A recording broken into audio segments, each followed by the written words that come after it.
Assalomu alaykum qadrli do'stlar. Kanalimizga xush kelibsiz.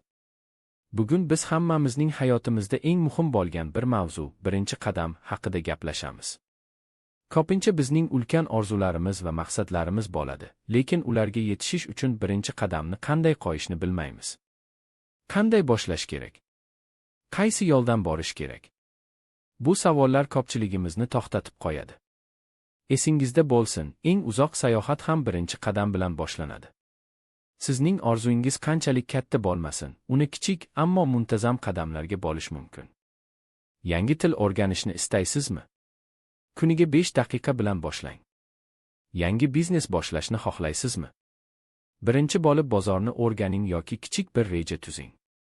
Jismoniy holatingizni yaxshilashni xohlaysizmi? Ertalab bir necha daqiqa yengil mashqlar bilan boshlang. Qo'rquv bu tabiiy tuyg'u. Ammo qo'rquvni yengish uchun eng yaxshi yo'l bu harakat qilish. Mukammallikni kutmang. Muvaffaqiyatli insonlar mukammal sharoitni kutishmaydi. Ular mavjud resurslar bilan ish boshlaydilar va yo'lda o'rganishadi. Xatolar qilishdan qo'rqmang. Har bir xato bu yangi saboq, keyingi qadam uchun muhim tajriba.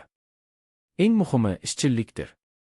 Kichik bo'lsa ham har kuni qadam tashlash, katta, ammo vaqti bilan qilingan harakatlardan ko'ra ko'proq natija beradi.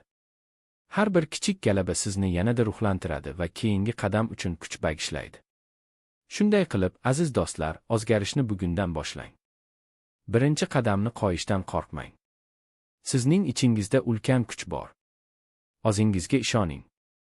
Kanalimizga obuna bo'lishni unutmang, videoga like bosing va o'z fikrlaringizni izohlarda qoldiring. Keyingi videolarda ko'rishguncha hayotimizni birgalikda yaxshiroq qilaylik.